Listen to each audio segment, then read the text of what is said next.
नमस्कार, आप देख रहे हैं इंडिया स्पेशल और मैं हूं आपके साथ संचिता शुक्ला। मध्य प्रदेश में 28 सीटों पर उपचुनाव है। ऐसे में प्रदेश की सियासत में बयानबाजी का दौर लगातार जारी है। उपचुनाव से पहले एक बार फिर धर्म और राष्ट्रवाद ने एंट्री कर ली है। इंदौर में शिवराज सरकार की अध्यात्म मंत्री उषा ठाकुर ने मदरसों को लेकर विवादित बयान दिया है। उन्होंने कहा है कि धर्म आधारित शिक्षा कट्टरता पनपा रही है, सबकी सामूहिक शिक्षा होनी चाहिए। मंत्री जी का मानना है कि सारा कट्टरवाद और आतंकवाद मदरसे में पले और बढ़े हैं। उन्होंने मदरसों की सरकारी सहायता को बंद करने की भी मांग की है और कहा है कि जम्मू कश्मीर को आतंकवाद की फैक्ट्री बनाकर रख दिया है।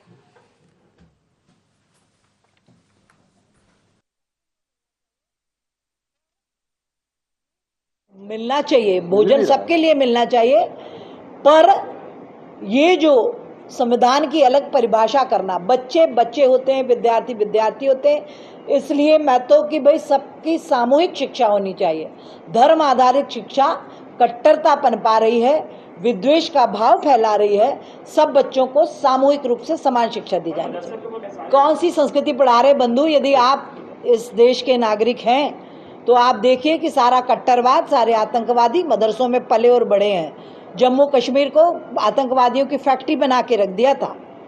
तो ऐसे मदरसे जो राष्ट्रवाद से, जो समाज की मुख्य धारा से नहीं जोड़ सकते, उनको हमें समुचित शिक्षा के साथ जोड़कर समाज को सबकी प्रगति के लिए एक साथ आगे ले जाना। राष्ट्रवाद के बाधा जो भी डालेगा, ऐसी सारी चीजें राष्ट्र हित में बंद होनी चाहिए।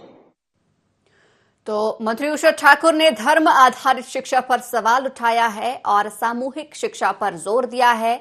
उन्होंने कहा है कि मदरसे में कट्टरवाद पनपता है। साथ ही ये भी कहा कि जम्मू कश्मीर को आतंकवाद का गढ़ बना दिया गया था और ये भी उन्होंने कहा है कि सबकी सामूहिक शिक्षा होनी चाहिए, धर्म आधारित शिक्षा बंद कर देनी चाहिए, मदरसों की सरकारी सहायता को भी बंद कर देनी चाहिए। सारा कट्टरवाद और आतंकवादी मदरसे में पले बड़े हैं, ये कहना है उषा ठाकुर का।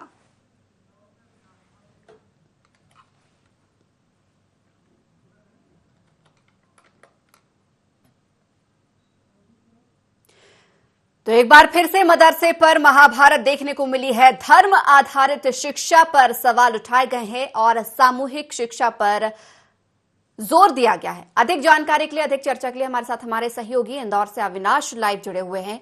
अविनाश, मदरसे पर महाभारत देखने को मिल रही है और धर्म आधारित शिक्षा पर एक बार फिर सवाल उठाए गए हैं।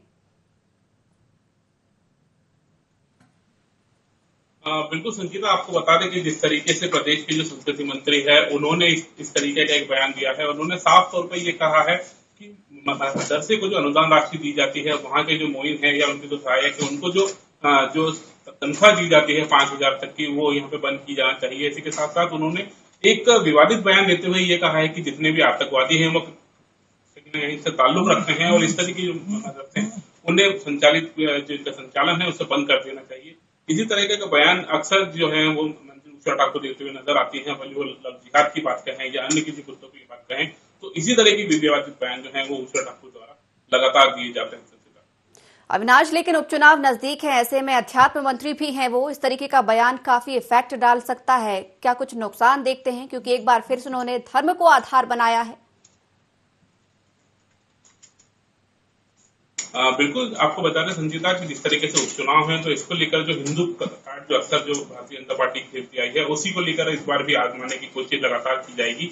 हिंदुत्व का जो झंडा है, हिंदुत्व की जो बात है, उसको लेकर भारतीय जनता पार्टी हमेशा आगे रहती है और इसी के तहत इस उपचुनाव को लेकर भी शायद इसी को बोलने का प्रयास भारतीय जनता पार्टी करे। तो कहीं ना कहीं जो बयान उन्होंने दिया है, इसको लेकर एक नया विवाद शुरू हो सकता है और जिस तरीके से बयान उन्होंने दिया है, तो कहीं मायने इसके निकाले जा सकते हैं। अब देखना ही होगा कि जो विपक्ष में बैठे हैं जो कांग्रेस पार्टी, वो इस बयान को लेकर कहां तक जाती है और किस तरीके का विरोध दर्ज कराती है और जिस संगठन या जिस व्यक्ति विशेष या जिन लोगों के लिए इस तरीके के बयानबाजी जो उषा ठाकुर ने की है, उन लोगों का क्या रिएक्शन आता है इस पर, इस तरीके की जो बयानबाजी उषा ठाकुर द्वारा की गई है। अविनाश, यहां पर मैं आपको रोकना चाहूंगी। इस वक्त हमारे साथ फोन लाइन में योगेश यादव, कांग्रेस प्रवक्ता, जुड़े हुए हैं। योगेश जी, एक बार फिर से यहां पर धर्म आधारित शिक्षा पर सवाल उठे हैं और मंत्री उषा ठाकुर ने सामूहिक शिक्षा पर जोर दिया है सबके, क्या कहेंगे इस पर? देखिए, धर्म आधारित शिक्षा में अलगाववाद की बात हो या मनुष्यता की बात हो, मेरी जानकारी में इस तरीके की कोई बात नहीं है। धर्म के आधारित शिक्षा पर भी देश प्रेम, देश के प्रति सहिष्णुता और उसके मार्ग बताए जाते हैं। जहां तक उषा जी ने जिस तरीके का प्रश्न किया है, तो मेरी जानकारी में ऐसे कई मदरसे हैं कि जहां राष्ट्रवाद की बात और देश में नैतिकता, चरित्र और धर्म पर आधारित, क्योंकि कोई भी धर्म बुरा नहीं होता है, चाहे वो मदरसे में किया गया हो या ईसाई मिशनरीज के द्वारा कॉन्वेंट स्कूल का संचालन किया गया हो, चाहे गुरुद्वारा हो। इवन मैं आपको स्पष्ट कह देता हूं कि जो सनातन धर्म, हिंदू धर्म के जो गुरुकुल हैं, वहां भी व्यवहारिक शिक्षाएं दी जाती, सहिष्णुता की, धर्म की प्रधानता की शिक्षा दी जाती, लेकिन उसी के साथ राष्ट्रवाद, नैतिकतावाद की भी शिक्षा दी जाती है। तो किसी भी अन्य समुदाय पर ऐसा आरोप लगाकर कि भाई वहां पर आतंकवाद और इस तरीके का, तो मैं इसको बिल्कुल ही गलत मानता हूं। ये नजरिया हमारा राजनीतिक पूर्वाग्रह से ग्रस्त नजरिया है। हमें व्यापक योगेश जी हमारे साथ चेतन सिंह बीजेपी नेता भी जुड़े हुए हैं। चेतन जी, यहाँ पर मंत्री उषा ठाकुर ने एक बयान दिया है और सामूहिक शिक्षा पर जोर दिया है, लेकिन उनका कहना है कि मदरसे में आतंकवाद पनपता है। क्या वाकई आपका मानना है कि मदरसे में आतंकवाद पनपता है?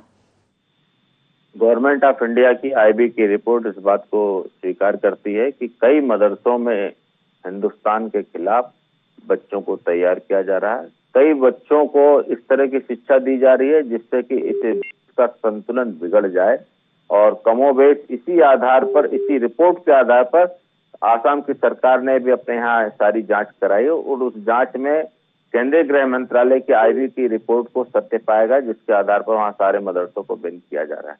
हिंदुस्तान में किसी भी जाति, धर्म, मजहब को इस बात की तो आजादी है कि आप स्वच्छंदता रखिए, धर्म के प्रति आप कट्टरता रखिए, आप अपने धर्म का पालन करके सांस्कृतिक विरासत को आगे बढ़ाइए, आप आजादी के साथ सारे काम करिए। लेकिन इस बात की किसी को आजादी नहीं होना चाहिए कि देश प्रेम के खिलाफ, देश के राष्ट्रवाद के खिलाफ और देश को तोड़ने वाले लोगों के समर्थन में कोई राष्ट्रवाद की बात कर रहे हैं, राष्ट्रवाद की बात कर रहे हैं, तो ये सारे मुद्दे जो भी हैं राष्ट्रवाद के, ये सिर्फ उपचुनाव या चुनाव के नजदीक ही क्यों आते हैं? साल भर पड़ा होता है, उस समय ये राष्ट्रवाद के मुद्दे क्यों मुख्यता से क्यों नहीं उठाए जाते?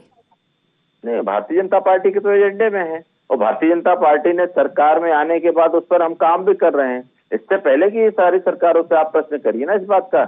हमारी सरकार को जहां जहां मिला है, जम्मू कश्मीर में जब हमको लगा है कि धारा 370 के रहते हुए हम इस हिंदुस्तान में अलगाववादियों को अलग नहीं कर सकते, आतंकवादियों को पनाह देने वालों पर कोई कार्रवाई नहीं कर सकते, इसीलिए हमने कानून बनाया ना, एनआईए को इसीलिए हमने ज्यादा अधिकार दिए हैं। लोकतंत्र में अगर आतंकवाद को भी अगर सम्मिलित करके दोनों व्यवस्थाएं साथ चलाओगे तो वो देश कभी पनप नहीं पाएगा। आप देखिए ना क्या हाल हुआ है जहां जहां लोकतंत्र के साथ में, जहां पर राष्ट्र के खिलाफ जो गद्दार पैदा हुए हैं या आतंकवादी पैदा हुए हैं, आज वहां पर क्या हालात है। आम आदमी का जीवन जीना मुश्किल हो गया है, एक आदमी दूसरे आदमी को खत्म कर रहा है। बगल में ही देखिए ना सब क्या चल रहा है, आर्मेनिया में क्या चल रहा है, अजरबैजान में क्या चल रहा है। योगेश जी भी हमारे साथ जुड़े। योगेश जी, आपका भी यही मानना है कि मदरसे में वाकई आतंकवाद पनपता है? देखिए, मैं बिल्कुल इस बात को गलत मानता हूं। बता दें कितने आतंकवादी कौन से मदरसे से निकल कर आए, क्या पता कौन से आंकड़े भारतीय जनता पार्टी पैदा कर लेती है। और मैं तो इनके काल्पनिक और जनित मुद्दे जो इस देश के अंदर एक ऐसी विचारधारा को लेकर आ रहे हैं, ये सार्वभौमिक राजनीति, जो हमारा चरित्र है, हमारी संस्कृति है, जो हमारा भारत की अस्मिता है, सर्वधर्म समभाव की जो नीतियां हैं, भारत एक फूलों का गुलदस्ता है, इसमें हर धर्म, हर जाति का सम्मान है। किसी भी धार्मिक उसमें एक मौलिक अभिव्यक्ति का अधिकार सभी को होता है, उसको आप दूसरे ढंग से जोड़कर अलगाववाद में लेकर आ रहे हैं, तो ये एक जघन्य बात है। और ये आने वाले समय में आप भारत को किस रूप में लेकर जाएंगे, आप कहां लेकर जाएंगे इस देश को, क्या किस विचारधारा में लेकर जाएंगे, कहां पैदा करेंगे। सभी जगह होता है और सभी जगह धार्मिक तौर पर सभी चारों धर्म में, पांचों धर्म में अच्छी बातें बताई। धर्म का एक स्वरूप बहुत अच्छा स्वरूप है और वही धर्म है, असली धर्म वही है, चाहे वो हिंदू हो, मुसलमान हो, सिख हो, ईसाई हो, सब में सहिष्णुता की बात कही गई है। और ये जिस पूर्वाग्रह से भारतीय जनता पार्टी इसका राजनीतिकरण कर रही है, ये देश का दुर्भाग्य करने वाली बात कर रही है। और ये दुर्भाग्यशाली होगा यदि इस तरीके की ये खोज करेंगे और बेवजह की काल्पनिक व्याख्याएं करेंगे। चेतन जी, सामूहिक शिक्षा पर राजनीतिकरण कर रही है बीजेपी? देखिए, शिक्षा का राजनीतिकरण कभी नहीं हो सकता है। जी। शिक्षा का आधार राष्ट्रवाद हो सकता है, शिक्षा का आधार मानवता हो सकती है, शिक्षा का आधार राष्ट्र का उत्थान हो सकता है, पतन नहीं हो सकता है। मेरे मित्र से पूछना चाहता हूं, मैं आपके माध्यम से पूछना चाहता हूं, आप इनसे पूछिए 1984 में स्वर्ण मंदिर में ऑपरेशन ब्लू स्टार करने की जरूरत क्यों पड़ी थी, और अगर पड़ी थी तो क्यों किया। अगर आप उसको गलत मानते हो तो 1984 की उस घटना की आप निंदा करना चाहिए ना। आपको देश से सार्वजनिक रूप से माफी मांगना चाहिए ना कि वो सरकार की कार्रवाई गलत थी। मेरा फिर से कहना है, या भारतीय जनता पार्टी के सोच है कि जहां भी अगर हिंदुस्तान का कोई भी कोना हो, अगर राष्ट्र के प्रति समर्पित होकर के काम करता है, भारत माँ की आराधना करता है, वंदना करता है और भारत के संविधान में अपनी आस्था व्यक्त करता है, भारत के सिद्धांतों के साथ, भारत के नियम कायदे कानून के साथ मानवता का जीवन जीना चाहता है, हम उसका वेलकम करते हैं। हम तो कहते हैं 130 करोड़ हिंदुस्तानी क्यों जाति धर्म मजहब में बांट करके रहते हो। आजाद हिंदुस्तान के 71वें वर्ष में भी देश से जाति धर्म मजहब खत्म नहीं कर पाए। ये किसकी देन थी? आजादी के बाद वर्षों वर्ष तक शासन किसने किया? हमने किया था क्या? हम तो सारे लोगों को योगेश जी क्या कहेंगे इस पर? अंतिम प्रतिक्रिया आपकी। योगेश जी, आपकी अंतिम प्रतिक्रिया। देखिए, कांग्रेस ने इस देश में शासन किया है तो सेवा की है और देश को बने रहने दिया। भारत माता के आंचल को हमने विखंडित या खंडित नहीं होने दिया। जिस तरीके से आप यहाँ पर जो कैक्टस के पौधे बो रहे हैं, जिस तरीके से आप कांटे बो रहे हैं, आप देश के लिए क्या संकेत दे रहे हैं? भारत माता के आंचल और अस्मिता के खिलाफ है ये। आप जिस तरीके से हम सर्वधर्म भाव की नीतियों को लेकर चलते, धर्मनिरपेक्ष राष्ट्र थे, विश्व में सर्वोपरि सम्मान है इस देश का, उस भारत का सम्मान पूरे विश्व के प्रति अनुगामी है। उस देश में आप कौन से कैक्टस के पौधे बोकर जा रहे हैं? ये बहुत खतरनाक है। इस तरीके की टिप्पणी आप दोनों मेहमानों का बहुत बहुत धन्यवाद हमारे साथ जुड़ने के लिए। तो एक बार फिर से मदरसे पर महाभारत देखने को मिल रही है। धर्म आधारित शिक्षा पर सवाल एक बार फिर से उठाए जा रहे हैं। उपचुनाव नजदीक है, ऐसे में यहाँ पर सामूहिक शिक्षा पर जोर दिया जा रहा है, लेकिन यहाँ पर मौलिक अधिकार भी बताया जा रहा है। दोनों ही पार्टी एक दूसरे पर सवाल कई इस मुद्दे पर खड़े कर रही हैं, लेकिन फिलहाल उपचुनाव नजदीक है। ऐसे में धर्म की सियासत यहाँ पर पार्टी को किस ओर ले जाती है, ये देखने वाली बात होगी। यहाँ पर रुक रहे एक छोटे से ब्रेक के लिए।